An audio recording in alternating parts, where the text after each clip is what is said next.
ప్రభువైన యేసుక్రీస్తు నామములో ఆసక్తితో ఈ శిలువ ధ్యాన కూడికలో చేరిన మీ అందరికీ ప్రభువు నామమున శుభములు వందనాలు తెలియజేస్తూ ఉన్నాను. అందరికి వందనాలు. ఈ రోజున దేవుని రాజ్యము గురించి కొన్ని ప్రాముఖ్యమైన విషయాలు మనము 15వ కీర్తన నుండి ధ్యానం చేయబోతూ ఉన్నాం. దేవుని రాజ్యమును ఎవరు చేరుకుంటారు, ఎలాంటి లక్షణాలుంటే దేవుని రాజ్యాన్ని స్వతంత్రించుకోగలుగుతారు అనే విషయాలను ఈ 15వ కీర్తనను ఆధారము చేసుకొని మనము ధ్యానం చేద్దాం. ఈ కీర్తన దావీదు భక్తుడు రాస్తూ ఉన్నాడు. మరి ముందు కీర్తన కూడా దావీదే రాశాడు. ముందు కీర్తనలో జ్ఞాపకం చేసుకుంటే ప్రజలందరూ కూడా పాపము చేసి దేవుని వెదికే స్థితిలో, దేవుడు అనే మాట మాట్లాడే స్థితిలో కూడా లేకుండా ఉన్నారు. వాళ్ళు ఇష్టానుసారంగా బ్రతుకుతున్నటువంటి వారు ఉన్నారు. దేవునికి ప్రార్థన చేసే వాళ్ళు లేరు. పాపము చేసి వారి జీవితంలో పాపము పెచ్చు పెరుగుతూ ఉన్నది అని ఆ 14వ కీర్తన అంతా వ్రాస్తూ వస్తాడు. అసలు దేవుని వెతికే నాదుడే లేడు. అయితే ఆ పరమ దేవుని సన్నిధిని ఒక మానవ మాతృడు ఏ రీతిగా చేరుకోగలడు అనేటటువంటి ప్రశ్నలకు సమాధానమే ఈ 15వ కీర్తన. ఈ మొదటి వచనంలో మనం గమనిస్తాం. చదవండి. 15వ కీర్తన మొదటి చరణం. యెహోవా నీ గుడారములలో అతిథిగా ఉండదగిన వాడెవడు? నీ పరిశుద్ధ పర్వతం మీద నివసింపదగిన వాడెవడు? యెహోవా నీ గుడారములో అతిథిగా ఉండదగిన వాడెవడు? పరిశుద్ధ పర్వతం మీద, నీ పరిశుద్ధ పర్వతం మీద నివసింపదగిన వాడెవడు? ప్రశ్నిస్తూ ఉన్నాడు. ఇక్కడ ఈ మొదటి చరణములో ప్రశ్న కనబడతా ఉన్నది. 2 నుండి 5 చరణాల్లో, మిగిలిన 4 చరణాల్లో ఆ ప్రశ్నకు సమాధానము కనబడతా ఉన్నది. ప్రేమన దోంబిడ్లారా, ఇక్కడ భక్తుడైన దావీదు దేవుని గుడారము, దేవుని పరిశుద్ధ పర్వతము అనే పదాలు ఇక్కడ కనబడతా ఉన్నాయి. యెహోవా నీ గుడారములో. ఏ గుడారము? అలనాడు వారికి ప్రత్యక్ష గుడారం ఉండేది. దావీదు మందిరము, సొలొమోను మందిరము కట్టించక పూర్వము మరి ఇశ్రాయేలును దేవుడు ఐగుప్తులో నుండి బయటకు నడిపించినది మొదలు కనగా మోషే కాలములో నుండి దేవుడు చెప్పిన కులమానము ప్రకారముగా, పద్ధతుల క్రమాల ప్రకారముగా మోషే దేవునికి ఒక ప్రత్యక్ష గుడారమును కట్టింపజేశాడు. దాంట్లోనే దేవుడు నివసించేవాడు. ఆ ప్రత్యక్ష గుడారాన్ని మనం పరిశీలన చేస్తే సామాన్య మానవులు ఎవరు కూడా లోపలికి వెళ్ళడానికి వీలు లేదు. చాలా నియమ నిబంధనలు ఉన్నాయి. లేవీయులు మాత్రమే వెళ్ళాలి. యాజక కుటుంబాలకు చెందిన యాజకులు మాత్రమే, ప్రధాన యాజకుడు మాత్రమే పరిశుద్ధమైన స్థలంలోనికి వెళ్ళాలి. లేవీయులు బయట పరిచర్య చేయాలి వరండాలో. సామాన్యమైన ప్రజలు ఈ కాంపౌండ్ వాల్ అవతల వాళ్ళు ఉండవలసినది.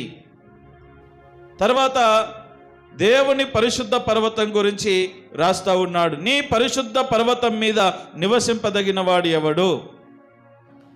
మనం ఇశ్రాయేళ్ల కాలంలో గమనిస్తే నిర్గమకాండంలో సీనాయి పర్వతం కనబడతా ఉన్నది. ఈ సీనాయి పర్వతము చాలా ప్రత్యేకమైనటువంటిది. ఎందుకంటే దేవుని సన్నిధి ఆ స్థలమునకు దిగి వచ్చింది.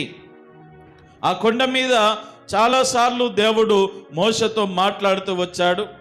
ముఖ్యంగా 2 సందర్భాలు మనం చూస్తాం. మొదటిగా మరి ఇశ్రాయేలులందరూ ఆ రెఫీదీం అనేటటువంటి ప్రాంతానికి వెళ్ళినప్పుడు అక్కడ దేవుడు ఆ సీనాయి కొండ మీద మేఘ రూఢుడై, అక్కడ మేఘములు కమ్ముకొని, మబ్బు కమ్ముకొని, ఒక మహిమ తేజము కమ్ముకొని అక్కడ దిగివచ్చి ఉంటుండగా మోషేని పిలుస్తాడు. మోషే నా దగ్గరికి రా. ఆయన వెళ్తూ వెళ్తూ వెళ్తూ ఉంటే, ఒక్క నిమిషం నీ చెప్పులు అక్కడే వదిలిరా అన్నాడు. ఆ రీతిగా మొత్తం మీద మోషే ఆ దేవుని సమీపమునకు ఎక్కాడు. అయితే కొన్నిసార్లు దేవుడు చెప్పాడు, ఆ కొండ చుట్టూ పొలమెర గీయమన్నాడు. ఒక గీత బార్డర్ వేయమన్నాడు. ఆ బార్డర్ దాటి ఏ మనుషుడు కూడా లోపల అడుగు పెట్టకూడదు. పెట్టాడంటే అక్కడే అప్పటికప్పుడు పడి చనిపోయే ప్రమాదం ఉన్నది. అందుకని ఈ మోషే మాత్రమే వెళ్ళేవాడు. మోషకు మాత్రమే దేవుడు పర్మిషన్ ఇచ్చాడు. కొంతమంది ఏం చేశారంటే వాళ్ళైనా మాకు తెలీదా, మేము కూడా ఎక్కుతాం అని ఒక అడుగు ముందేశారు. అక్కడికక్కడే పడి చనిపోయారు. ప్రజలందరిలో గొప్ప భయం కలిగింది. అప్పుడు వాళ్ళకు అర్థమైంది, ఈ స్థలమునకు ఎవరు పడితే వాళ్ళు వెళ్ళకూడదు, ఎవరు పడితే వాళ్ళు ఈ స్థలంలోనికి వెళ్ళే అర్హత లేదన్నమాట అని అప్పుడు అర్థమైంది. అందుకే ఇక్కడ దావీదు మహారాజు ఈ విషయాలన్నీ గ్రహించిన వాడై తన అనుభవంలో గుండా ఈ మాటలు వ్రాస్తా ఉన్నాడు. ప్రియమైన దేవుని బిడ్డలారా, యెహోవా నీ గుడారములో అతిథిగా ఎవరు రాగలుగుతారు? నీ పరిశుద్ధ పర్వతము ఎక్కేటటువంటి అర్హత, నీతో పాటు సహవాసము చేసి నీతో పాటు నిత్య జీవంలో నిత్యము జీవించేటటువంటి స్థితి ఎవరికి ఉన్నది అని ప్రశ్నిస్తూనే దానికి సమాధానాలు వ్రాస్తూ ఉన్నాడు. ఇప్పుడు ఆ దేవుని గుడారములో, పరిశుద్ధ పర్వతము, దేవుని రాజ్యంలో మనము చోటు సంపాదించుకోవాలంటే ఒక మనిషి కలిగి ఉండవలసినటువంటి ప్రాముఖ్యమైన 3 లక్షణాలు చెప్తా ఉన్నాడు. చదవండి 2వ వచనం. యథార్థమైన ప్రవర్తన, నీతిని అనుసరించుచు హృదయపూర్వకముగా నిజము పలకాలి. 3 లక్షణాలు. ప్రియమైన దేవుని బిడ్డలారా, జ్ఞాపకం చేసుకుందాం. యథార్థత లేకుండా దేవుని సన్నిధిని మనం స్వతంత్రించుకోలేం. నీతిని అనుసరిస్తూ ఉండలేకపోతే మనము దేవుని రాజ్యాన్ని స్వతంత్రించుకోలేం. నిజము పలకడం అంటే సత్యముగా, సత్య సంబంధులముగా మనము జీవించకపోతే దేవుని రాజ్యాన్ని మనం స్వతంత్రించుకోలేం. ఇక ఇప్పుడంటే మనం మందిరంలోకి వచ్చేసాం, దేవుడు అవకాశం ఇచ్చాడు. ఇక్కడికి వచ్చేది దేని కొరకు? ఇక్కడికి ఇంత ఈజీగా రాగలుగుతున్నామంటే క్రీస్తు మన కొరకు కలువరి శిలువలో ప్రాణం పెట్టాడు. ఆ కృపను బట్టి మనము లోపలికి వచ్చి అబ్బా తండ్రి అయ్యాను మొరపెట్టగలుగుతున్నాం. ఇక్కడికి వచ్చినంత ఈజీగా దేవుని రాజ్యంలోనికి వెళ్ళలేం. అందుకని ఇక్కడ ఇదేంటంటే ఒక ట్రైనింగ్ సెంటర్. ఇక్కడ నువ్వు సిద్ధపడాలి, మార్పు చెందాలి. అక్కడికి వెళ్ళడానికి కావలసినటువంటి విధి విధానాలను, పద్ధతులను అన్నీ కూడా నేర్చుకొని ఆ పద్ధతులను ఇక్కడే అనుసరించి ఆ మార్పులు చేర్పులు ఇక్కడే చేసుకొని అక్కడికి చేరాలి. ఇప్పుడు కొన్ని దేశాలకు వెళ్ళాలంటే కొన్ని రూల్స్ ఉంటాయి, అన్నమాట. కొన్ని పద్ధతులు ఉంటాయి, కొన్ని ఆచార వ్యవహారాలు అనేటువంటివి ఉంటాయి. అమెరికాకి వెళ్ళాలంటే మనందరికీ ఉంటుంది. అమెరికాకి వెళ్ళాలంటే మరి సూట్లు బూట్లు వేసుకొని వెళ్ళాలి. మన ఈ గెటప్లు వెళ్ళామనుకోండి, వాడు కింద నుండి మీద దాకా చూస్తాడు. మనకి ఎలా ఉంటుందంటే, ఏంటి ఇలా చూస్తున్నారు అంటే వాళ్ళ డ్రెస్సింగ్ స్టైల్ వేరు, వాళ్ళ పద్ధతులు వేరు, మాట్లాడే మాట కూడా చాలా చక్కగా మాట్లాడాలి. ఇంగ్లీష్ మాట్లాడడం మనకు వచ్చినా కానీ వాళ్ళ స్టైల్లో మాట్లాడగలగాలి. అంటే ఆ కల్చర్కి, ఆ వాతావరణానికి, ఆ సంస్కృతికి మనం అలవాటు పడిపోవాలి. అది మనలోకి వచ్చేసేయాలి. అప్పుడు అక్కడ మనం అతిథులుగా ఉండడానికి కాస్త అవకాశం. లేదంటే ఏదో చేద్దాం సాధిస్తామని వెళ్తాం కానీ మధ్యలోనే రావాల్సి ఉంటుంది. చాలా దేశాల్లో కొన్ని విధి విధానాలు ఉంటాయి. అక్కడికి వెళ్ళాలంటే ఆ పద్ధతులను ఖచ్చితంగా అనుసరించి తీరాలి. ప్రియమైన దేవుని బిడ్డలారా, జ్ఞాపకం చేసుకుందాం. ఇదిగో ఈ పరిశుద్ధ పర్వతమైన సియోను, ఈ సియోను అనేటటువంటిది ఇప్పుడు పరిశుద్ధ పట్టణానికి పేరు పెట్టబడింది. దేవుని రాజ్యం, పరలోక పట్టణం. మరి అక్కడికి వెళ్ళాలంటే మన జీవితం ఎలా ఉండాలంటే యథార్థంగా ఉండాలి. ఎలా ఉండాలి చెప్పండి? యథార్థంగా ఉండాలి. సామెతల గ్రంథము 28వ అధ్యాయము 18వ వచనం. సామెతల గ్రంథము 28వ అధ్యాయం 18వ వచనం. చదువు రాని వాళ్ళు కూడా బైబిల్ తెరవండి. నేను చెప్తున్నప్పుడు ఒక పేజ్ అట్ట తిప్పండి. యథార్థముగా ప్రవర్తించువాడు రక్షింపబడును, మూర్ఖ ప్రవర్తన గలవాడు హఠాత్తుగా పడిపోవును. యథార్థముగా ప్రవర్తించువాడు ఏమవుతాడంట? రక్షింపబడతాడు. యథార్థవంతులకు దేవుని రక్షణ ఉంటుంది, యథార్థవంతులకు దేవుని కాపుదల ఉంటుంది, ఆయన క్షేమము అనేటటువంటిది దొరుకుతుంది. అదేవిధంగా అదే సామెతల గ్రంథము 2వ అధ్యాయం 7వ వచనము కూడా చదవండి. సామెతల గ్రంథము 2వ అధ్యాయం 7వ వచనం. ఆయన యథార్థవంతులను వర్ధిల్ల చేయును అని వ్రాయబడి ఉన్నది. ఇక్కడ యథార్థవంతులకు రక్షణ ఉంటుంది, యథార్థవంతులను దేవుడు వర్ధిల్ల చేస్తాడు. ఆ యథార్థవంతులకు మాత్రమే దేవుని రాజ్యములో స్థానము దొరుకుతుంది. అదేవిధంగా చదవండి కీర్తనల గ్రంథంలో 84వ కీర్తన 11వ చరణం చదవండి. దేవుడైన యెహోవా సూర్యుడును కేడమునై ఉన్నాడు. దేవుడైన యెహోవా సూర్యుడును కేడమునై ఉన్నాడు. యెహోవా కృపయు ఘనతయు అనుగ్రహించును. యథార్థముగా ప్రవర్తించు వారికి ఆయన ఏ మేలు చేయక మానడు. అంటే అన్ని మేలులు చేస్తాడు. యథార్థంగా బ్రతికే వారిని దేవుడు రక్షిస్తాడు. యథార్థంగా బ్రతికే వారిని వారి జీవితంలో వారి కుటుంబాలు వారి జీవితాల్లో వర్ధిల్లున్నట్లుగా చేస్తాడు. యథార్థవంతులుగా బ్రతికేటటువంటి వారిని దేవుడు మరి ఘనత అనుగ్రహించి మరి విశేషముగా ఏ మేలు చేయకుండా, అంటే ప్రతి మేలును వారు అనుభవించి తీరుతారు. యథార్థవంతులకు ఉన్నటువంటి దీవెనలవి. ప్రేమన దౌంబిడ్లారా, యథార్థవంతులుగా ఉన్నందుననే యోబు దీవించబడ్డాడు. యథార్థవంతుడిగా ప్రవర్తించినందుననే మరి నోవహు కానీ అబ్రహాము కానీ వాళ్ళు వర్ధిల్లారు. అలాంటి యథార్థత నీలో ఉంటే గనుక దేవుని పరిశుద్ధ పర్వతమైన సియోనులో నీవు కూడా కనబడతావు. ఆ సియోను కొండ నువ్వు ఎక్కగలుగుతావు, అంటే దేవుని రాజ్యాన్ని నువ్వు స్వతంత్రించుకోగలుగుతావు. యథార్థత లేకుండా మనము దేవుని సన్నిధికి వెళ్ళలేం. తర్వాత నీతి అనుసరించాలని చెప్పబడతా ఉన్నది. చదవండి 1 యోహాను పత్రిక 3వ అధ్యాయము 7వ వచనము చదవండి. 1 యోహాను పత్రిక 3వ అధ్యాయం 7వ వచనం. చిన్నపిల్లలారా ఎవరిని మిమ్మును మోసపరచనీయకుడి, ఆయన నీతిమంతుడై ఉన్నట్టు నీతిని జరిగించు ప్రతి వాడు నీతిమంతుడు. నీతిమంతుడు అనేటటువంటి పదానికి మరి ఒక చక్కటి ఉదాహరణ ఎవరు అంటే అబ్రహాము దేవుని నమ్మెను, అది అతనికి నీతిగా ఎంచబడెను అని వ్రాయబడినది. అబ్రహాము నమ్మకత్వాన్ని బట్టి దేవుడు అతన్ని నీతిమంతునిగా చూడు దేవుడు అతన్ని నీతిమంతునిగా చేయడం జరుగుతూ ఉన్నది. ప్రేమణ దోంపిల్లరు జ్ఞాపకం చేసుకుందాం. మన దేవుడు నీతిమంతుడు. నీతిని జరిగించే మనము కూడా నీతిమంతులముగా ఆ నీతిమంతుడైన దేవుని వెంబడిస్తూ ఇటు నీతిని జరిగించు వారముగా మనము బ్రతికితే మనము కూడా నీతిమంతులముగా తీర్చిదిద్దబడతాం. ఇంకా అదే 1 యోహాను పత్రిక 1వ అధ్యాయం 9వ వచనంలో గమనిస్తే, పాపములు ఎవరైతే ఒప్పుకొని విడిచిపెడతారో వారి జీవితాలు కూడా మరి క్రీస్తు ద్వారా నీతిమంతులుగా తీర్చిదిద్దబడతారనే వాక్యం అక్కడ కనబడతా ఉన్నది. ఈ రోజున ఎంతమంది నీతిగా బ్రతుకుతున్నాం, సరి అయిన విధానములో బ్రతుకుతున్నాం, తప్పుడు మార్గము కాకుండా, తప్పుడు ఆలోచనలు కాకుండా, తప్పుడు మాటలు కాకుండా, తప్పుడు ఉద్దేశాలు కాకుండా ఎంతమంది నీతిగా బ్రతుకుతూ ఉన్నాం అనేది ప్రశ్నించుకోవాల్సిన అవసరత ఉన్నది. ప్రేమణ దోంపిల్లల జ్ఞాపకం చేసుకుందాం. చదవండి మరొక మాట. యెషయా గ్రంథం 33వ అధ్యాయం 15వ వచనం. ఫాస్ట్గా యెషయా గ్రంథం 33వ అధ్యాయము 15వ వచనం.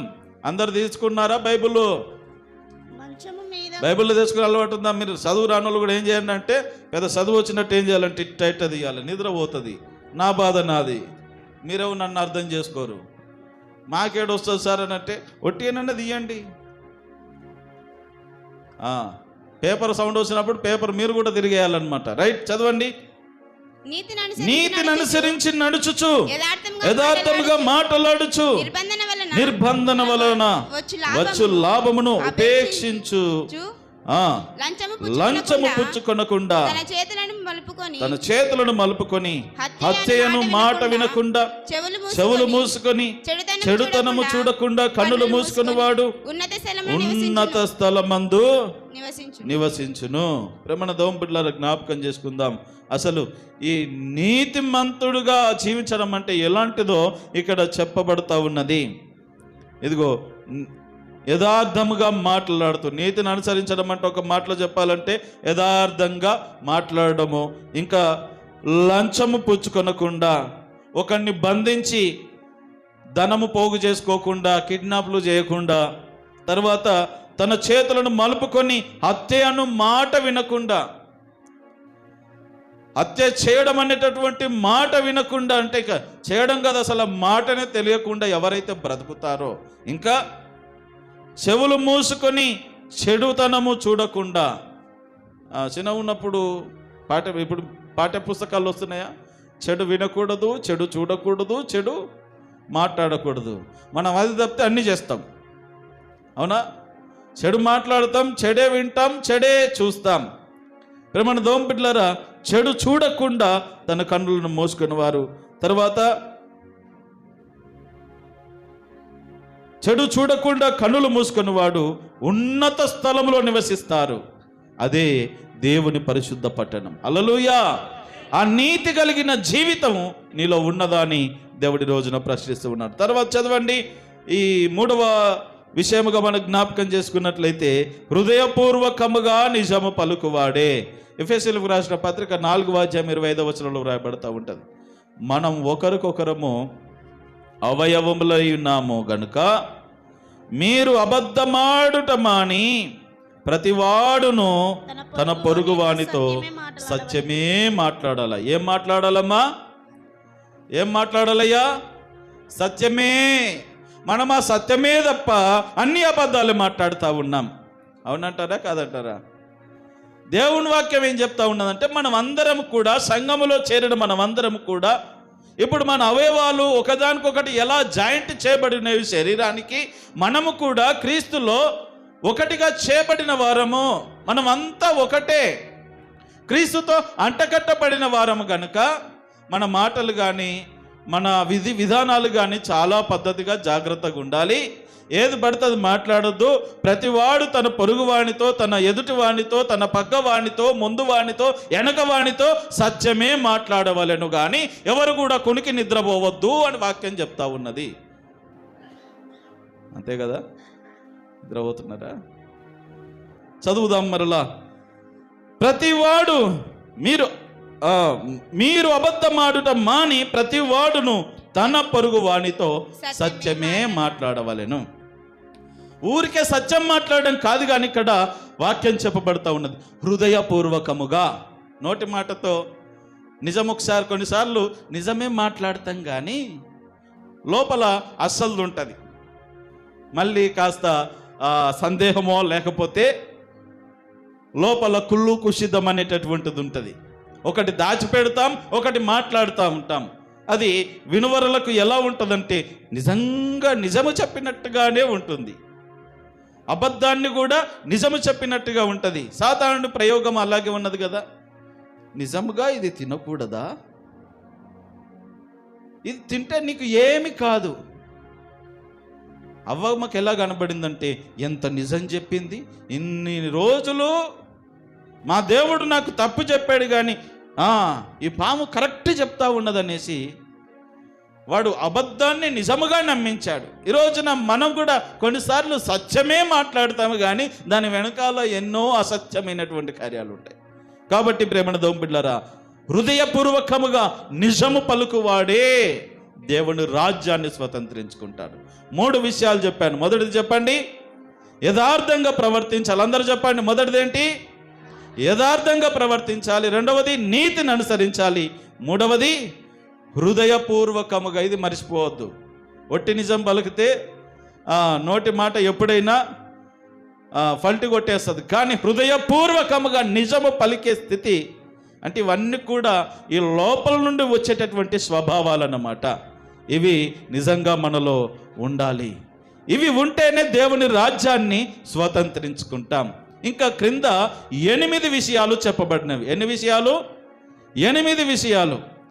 ఈ 8 విషయాలు ఏంటంటే ఈ 3 విషయాలు నిజంగా ఎవరిలో యథార్థత ఉంటుందో, ఎవరిలో నీతి ఉంటుందో, ఎవరిలో హృదయపూర్వకముగా నిజము పలికే స్థితి ఉంటుందో వారి లక్షణాలు ఏంటో చెప్పబడతా ఉన్నాయి. నేను మంచివాణ్ణండి, నేను యథార్థవంతున్నండి, నేను నీతిమంతున్నండి, నేను ఎప్పుడు అబద్ధమాడను, హృదయపూర్వకముగా నిజమే పలుకుతాను అని మనము చెప్పుకోవడం కాదు. ఆ లక్షణాలు అనేవి మనలో కనబడాలి. అవే చెప్తాయి మనం ఎలాంటి వాళ్ళం అనేది. నువ్వు నిజంగా యథార్థవంతురాలవుగా, నీతిమంతులుగా, లేకపోతే ఇదిగో హృదయపూర్వకంగా నిజము పలికే సత్య సంబంధులుగా మీరు ఉన్నారో లేదో ఈ 8 లక్షణాలు చెప్తాయి.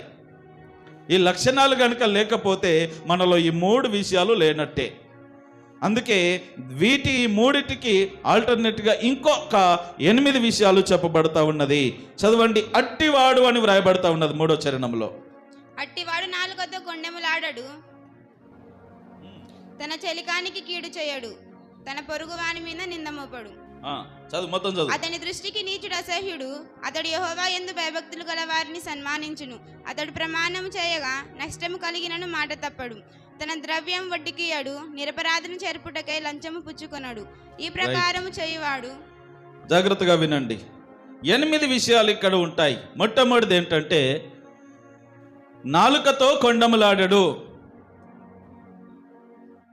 నాలుకతో కొండములాడడం ఏంటి అని అంటే మీకు అర్థమయ్యే భాషలో చెప్పాలంటే, ఈ ఇంట్లో చెత్త అంతా ఊడ్చి పొద్దున్నే ఇంత బకెటెడ్ చెత్త మన మున్సిపల్ బండ్లు వస్తాయి కదా, దాంట్లో పోసేసాం. అవి ఎక్కడికి వెళ్ళాలా?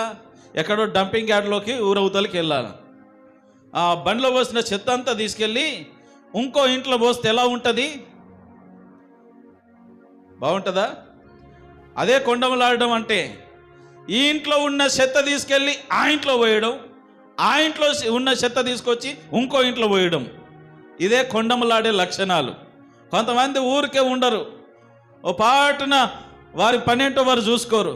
ఎప్పుడు చూడు ఇరుగు పొరుగు వాళ్ళ గురించి మాట్లాడడం, వీళ్ళ గురించి మాట్లాడడం, అమ్మాయిల గురించి, అబ్బాయిల గురించి, ఆవ గురించి, ఈ అయ్య గురించి. ఇదే లోకం. ఈ ఇంటికో నిప్పు, ఈ ఇంట్లో ఒక పుల్ల గీక్తారు, ఆ ఇంట్లో పుల్ల గీక్తారు, మొత్తం మీద కొంపలు అంటుకుంటూ ఉంటే వీళ్ళు ప్రశాంతంగా ఆహా ఎంత బాగుంది, చూడముచ్చటగా ఉన్నదని సంతోషిస్తూ ఉంటారు. దుర్మార్గమైన చర్య, కొండములాడే లక్షణాలు. ప్రేమణ దోంబిడ్లారా, ఇది దేవుని ప్రజలకు తగినది కాదు. ఈ లక్షణం ఉంటే నువ్వు దేవుని రాజ్యంలోనికి వెళ్ళలేవు. కొండములాడడం, వాళ్ళ మీద వీళ్ళకు, వీళ్ళ మీద వాళ్ళకు ఆరాలు తీస్తూ ఉంటారు. మన బ్రతుకులను మనము సరి చేసుకోవడం తెలియదు, మన పిల్లలను మనం స్వాధీనంలో ఉంచుకోవడం చేత కాదు, మన కుటుంబాన్ని మనము జాగ్రత్త పరచుకోవడం చేత కాదు. ఎప్పుడు ఆ ఇంటి మీద, ఈ ఇంటి మీద, ఆ అక్క మీద, ఆ వీధిలో ఉన్న వారి మీద ఈ పని తప్పితే ఇంకో పని కట్టుకోరు వాళ్ళు. పనికి వెళ్ళినా అదే తంతు, ఇంట్లో ఉన్నా అదే తంతు, ఎక్కడ ఉన్నా అదే తంతు. ఇలాంటి లక్షణము కనుక ఉన్నట్లయితే వెంటనే మార్పు చెందాలని మనవి చేస్తూ ఉన్నాను. ఎందుకంటే ఈ కొండములాడే తత్వం ఇక్కడిదక్కడ అక్కడిదిక్కడ ఈ దుర్వార్తలు మోసేటటువంటి దుస్థితి కనుక నీలో ఉంటే దేవుని రాజ్యాన్ని నువ్వు ఏ విధంగా స్వతంత్రించుకోలేవు. ప్రేమణ దోంబులు లేవియా కాండంలో వ్రాయబడతా ఉన్నది 19వ అధ్యాయం 16వ వచనంలో, నీ ప్రజలలో కొండములాడుచు ఇంటింటికి తిరగకూడదు. కొండములాడే వారి లక్షణం మొదటిది ఏంటంటే ఇంటింటికి తిరుగుతాడు. ఏంది అంటే కాలు ఒక్క చోట స్థిరముగా ఉండదు. మనకు దేవుడు కొంపించాడు కదా, ఇచ్చాడా లేదా? మనకంటూ కొంపించాడు. అది పూరి గుడిసెనో బంగ్లానో లేకపోతే ఏదో దేవుడు మనల్ని ఏదో ఒక స్థలాన్ని ఇచ్చాడు జీవించడానికి, అందులో ఉండడానికి, కాపురాలు చేయడానికి, అందులో వండుకొని తినడానికి, పడుకోవడానికి. మనం ఏం చేస్తామంటే ఇల్లు ఇడిచిపెట్టి ఉన్న అన్ని ఇళ్ళు తిరుగుతాం. దేని కొరకయ్యా అంటే ఏమన్నదా అక్క, అన్నేమన్నాడు, ఇక్కడెక్కడ చెప్పడానికే. దేవుని వాక్యం సాక్షాత్ నేను చెప్పే మాటలు కాదు, దేవుని వాక్యం చెప్తా ఉన్నది. నీవు కొండములాడు ఇంటింటికి తిరగకూడదు. ఇంటింటికి తిరిగే లక్షణం ఒకవేళ అన్నలకు కానీ అక్కలకు కానీ ఉన్నదంటే వచ్చాడయ్యా పేరు పెట్టాలిగా. ఏమని? కొండగాడు కొండమ్మ. ఎవరైనా ఉన్నారా చూసుకోండి. ఫస్ట్ మనదేంటో మనం ఏడవాలా. పక్కనాళ్ళ గురించి అస్సలు ఆరాధియబాకండి. పక్కనాళ్ళ గురించి ఇలా ఆరాధీసి వేలెత్తి చూపించే ముందు అసలు నీవి ఎలా ఉన్నావు, నీ కుటుంబం ఎలా ఉన్నది, నీ పిల్లలు ఎలా ఉన్నారు అనేది ఆలోచన చేయాల. కొండములాడుట దేవుని బిడ్డల లక్షణము కాదు. ఇంకా తర్వాత తన చెలికానికి కీడు చేయడంట. రెండవ లక్షణం ఏంటి? తన చెలికానికి పక్కనాళ్ళ కీడు తలపెట్టరు. మొత్తం మీద ఏంటంటే వాళ్ళ బతికేందో వాళ్ళు సాఫీగా బ్రతకాలి, పక్కనాళ్ళ జోలికి పోకూడదు, నమ్మించి మోసం చేయకూడదు, పక్కనే ఉన్నట్టుగా నువ్వు నేను ఒకటే రబ్బాయ్ అని అంటూనే పక్కన ఈ పుల్లలు పెట్టేటటువంటి రకాలన్నమాట. కాబట్టి తన చెలికానికి కీడు చేయడు. 3 యోహాను పత్రిక 1:11 దానికి సంబంధించిన విషయాలు మనం జ్ఞాపకం చేసుకుంటాం. దేవుని మేలు చేయువాడు దేవుని సంబంధి, కీడు చేయువాడు దేవుని సంబంధి కాడు, దేవుని చూచిన వాడు కాడు అని చెప్తా ఉంటాం. తర్వాత 3వ విషయముగా తన పొరుగువాని మీద నింద మోపడు. చెయ్యని తప్పునకు చేశారని చెప్పడమే నిందించడము కదా. తన పొరుగువాని మీద నింద మోపడు. ఎవరు? యథార్థమైన లక్షణాలు, యథార్థత ఉన్నవాళ్ళు, నీతిని అనుసరించే వాళ్ళు, హృదయపూర్వకంగా నిజము చెప్పే వాళ్ళ లక్షణం ఏంటంటే తన పొరుగువాని మీద నింద మోపరు. చెయ్యని తప్పుగా వాళ్ళే చేశారు, నువ్వే చేశావు, ఆయన్నే చేశాడు, నీ పిల్లలే చేశారు, మా పిల్లలేమో మంచోళ్ళు, మీ పిల్లలేమో షెడ్డోళ్ళు, మేమేమో మంచోళ్ళు, మీరేమో షెడ్డోళ్ళు అనేటటువంటి ఈ నింద కలిగించే మాటలు ఎవరు కూడా మాట్లాడకూడదు. ఆ లక్షణాలు గనక నీలో ఉంటే దాంతోపాటు ఈ లక్షణం కూడా జోడించబడాలి కదా. నువ్వు ఇతరులను నిందిస్తున్నావంటే దేవుని రాజ్యాన్ని ఎలా స్వతంత్రించుకుంటావు? తర్వాత 4వదిగా అతని దృష్టికి నీచుడు అసహ్యుడు. కీర్తన గ్రంథం 101వ కీర్తన 6వ చరణంలో వ్రాబడతా ఉంటుంది. ఇదిగో నా యొద్ద నివసించినట్లు దేశంలో నమ్మకస్తులైన వారి కొరకు నేను కనిపెడుచున్నాను, నిర్దోష మార్గం నడుచువారు నాకు పరిచారకులగుదురు అంటాడు. నీచులు, అసహ్యులు ఎవరికి ఈ లక్షణాలు ఉంటే అంటే చెడ్డవాళ్లతో స్నేహం చెయ్యరు. చెడ్డవాళ్లతో స్నేహం చేస్తున్నాము అని అంటే మనము కూడా చెడువారం అయిపోతామనేటువంటి స్థితి కూడా కనబడుతూ ఉన్నది కదా. ప్రేమణ దోంపిడ్లారా జ్ఞాపకం చేసుకుందాం. తర్వాత 5వదిగా జ్ఞాపకం చేసుకున్నట్లయితే అతడు యెహోవా యందు భయభక్తులు గలవారిని సన్మానించును. కీర్తనల గ్రంథం 119వ కీర్తన 63వ చరణంలో వ్రాయబడతా ఉంటుంది. నీ యందు భయభక్తులు గల వారందరికీ, నీ ఉపదేశములు అనుసరించి వారికి నేను చెలికాడును. దేవుని భక్తులతో స్నేహం చేస్తే వీళ్ళు రెండు కర్ర రాజుకుంటే నిప్పు మంట మొదలైనట్టుగా మన జీవితాలు ఉంటాయి. అంతేగాని బూడిద రాసుకొని ఉన్నదంతా రాలిపోయేటట్టు ఉండకూడదు. మన భక్తి పరిశుద్ధులతో సహవాసం చేస్తే మనం కూడా కాస్త నిద్రపోకుండా పరిశుద్ధులం అవుతాం. కాబట్టి ప్రేమన దోంబిడ్లారా జ్ఞాపకం చేసుకుందాం. భక్తి పరులు అంటే నాకెంతో ఇష్టం. దేవుని భక్తులను ఇష్టపడతారంటే వాళ్ళు పాపభూయిష్టమైనటువంటి కార్యాలు చేసేవారిని కాకుండా దేవుని భక్తులంటే వారికి ఎంతో ఇష్టముగా ఉంటుంది. తర్వాత 6వ వచనము 6వ విషయంగా మనం జ్ఞాపకం చేసుకున్నట్లయితే అతడు ప్రమాణము చేయగా నష్టము కలిగినను మాట తప్పడు. యథార్థత ఉన్నవాళ్ళు, నీతి కలిగిన వాళ్ళు, నిజము పలికేటటువంటి వారి జీవితాలు ఎలా ఉంటాయంటే నష్టము కలిగినా సరే ఇచ్చిన మాట నిలబెట్టుకుంటారు. మాట మీద నిలబడడం అంటే అది. ప్రేమణ దోంబిడ్లారా, నష్టము కలిగినా సరే కొన్నిసార్లు నేను మాట ఇచ్చానండి, సర్లే నాది పోతే పోయిందిలే, రూపాయి నేను లాస్ అయినా సరే కానీ ఆ మాట నేను నిలబడాలి, ఇచ్చిన మాటకు నేను కట్టుబడాలి. అది నీతిమంతుల యొక్క లక్షణం, యథార్థవంతుల యొక్క లక్షణం. అందుకని ఈ విషయం చెప్పాల్సి వచ్చింది. నష్టము కలిగిన మాట తప్పడు. తర్వాత జ్ఞాపకం చేసుకున్నట్లయితే 7వ విషయము, తన ద్రవ్యము వడ్డీకియడు. ఆహా, ఏంటి? తన ద్రవ్యము 5 రూపాయల వడ్డీ, చక్ర వడ్డీ, భూచక్ర వడ్డీ, ఆ చక్ర వడ్డీ తిప్పుతున్నారా? చక్ర వడ్డీలు తిప్పుతున్నారా? అది దేవుని బిడ్డల లక్షణము కాదు. ఆ లక్షణం ఉంటే పరలోకం వెళ్ళడం. ఎందుకంటే ఇతరులను ముంచేస్తూ ఉన్నాం. అదే ఆ వడ్డీకి మనమే తెచ్చుకుంటప్పుడు ఎలా ఉంటుందంటే, అమ్మో అంతనా, కొంచెం తగ్గించుకోకూడదు, 2 రూపాయలకి ఇవ్వకూడదు, ఆ రీతిగా వ్యవహరిస్తూ ఉంటాయి. ఇచ్చేటప్పుడు మాత్రం లేదు బయట అలాగే నీ ఇష్టం ఉంటే తీసుకో, లేకపోతే లేదు. అయితే వాక్యం సెలవిస్తూ ఉన్నది, ప్రేమణ దేవుని బిడ్డలారా, ఇదిగో నిర్గమకాండం 22వ అధ్యాయం 25వ వచనంలో వ్రాయబడతా ఉన్నది, ఒక బీదవానికి సొమ్ము అప్పించిన ఎడల వడ్డీకిచ్చు వాని వలె వాని ఎడల జరిగింపకూడదు, వానికి వడ్డీ కట్టకూడదు. బీద వాళ్లకు, లేని వాళ్లకు, అందరు మనపోటి వాళ్లకు మనం అప్పు ఇవ్వడం మంచిదే. దేవుడు నిన్ను అప్పించే స్థితిలో పెట్టాడు. కానీ న్యాయంగా, ధర్మముగా, రూల్స్ పాటిస్తూ నువ్వు చేయగలిగితే మంచిదే. కానీ రూల్స్ మీరి, కొన్ని దేశాల్లో కొన్ని రూల్స్ ఉంటాయి.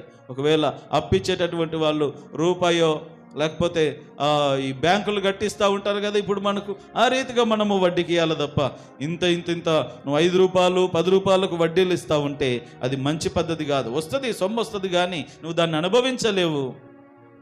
ఇతరుల ఉసురు కూడా మనకు తగిలే అవకాశం ఉంటుంది. కనుక తన ద్రవ్యము వడ్డీకి ఇయ్యడు. ఈ లక్షణాలు ఉంటే చివరిగా జ్ఞాపకం చేసుకుందాం, నిరపరాధిని చెరుపుటకై లంచము పుచ్చుకొనడు. ద్రవ్యం వడ్డీకి ఇయ్యడు, లంచం పుచ్చుకొనడు. ఇతరులను బాధ పెట్టడు, ఈయన కూడా బాధ పెట్టాడు, లంచం పుచ్చుకోడు. ముఖ్యంగా దీంట్లో మనం చూస్తాం ఏంటంటే, ఈ ఉద్యోగాల్లో, వ్యాపారాల్లో, ముఖ్యంగా ఎక్కడికి వెళ్ళిన కొన్ని సందర్భాల్లో మరి లంచం ఇచ్చి పని చేయించుకునేటటువంటి దుస్థితులు ఈ లోకంలో ఉన్నాయి. ప్రేమణ దేవుని బిడ్డలారా, దేవుని ప్రజలుగా దేవుడు మిమ్మల్ని ఆశీర్వదించి ఒక ఉన్నతమైన స్థితిలో ఉంచి మీ ద్వారా మరి అనామకులకు, ప్రజలకు, మరి పేదవారికి సహాయం చేయవలసిన పరిస్థితి వచ్చినప్పుడు ఏమీ ఆశించకుండా చేయడం ఉత్తమం. లంచము తీసుకోవడం అది దేవుని బిడ్డల లక్షణము కాదు, అది అసలు మనిషి లక్షణము కూడా కాదు. అందుకని లంచము పుచ్చుకొనకూడదు. ద్వితీయోపదేశకాండం 16వ అధ్యాయం 19వ వచనంలో ఆ మాట మనకు కనబడతా ఉన్నది. 8 విషయాలు ఉన్నాయి కదా, కింద అంటాడు, ఈ ప్రకారము చేయువాడు ఎన్నడునూ కదల్చబడడు. ఇక వారికి తిరుగులేదు, వాళ్ళు స్థిరంగా ఉంటారు, వాళ్ళు దేవుని రాజ్యాన్ని స్వతంత్రించుకుంటారు. మీరు సమయం చూడకండి, వెనక్కి తిరిగి నేను ముగిస్తున్నాను. కాబట్టి ప్రేమణ దేవుని బిడ్డలారా, మరి నిజంగా యథార్థత మనలో ఉన్నదా? నీతి మనలో ఉన్నదా? చివరిగా నిజము, హృదయపూర్వకముగా నిజము మాట్లాడే స్థితి మనలో ఉన్నదా? ఒకసారి జ్ఞాపకం చేసుకుందాం. అవి ప్రధానమైన లక్షణాలు అయితే ఈ కిందున్న 8 లక్షణాలు కూడా వాటికి అటాచ్ చేయబడినటువంటివి. ఈ లక్షణాల్లో ఎన్ని ఉన్నాయి, ఎన్ని లేవు ఒకసారి పరిశీలన చేసుకోవాలా.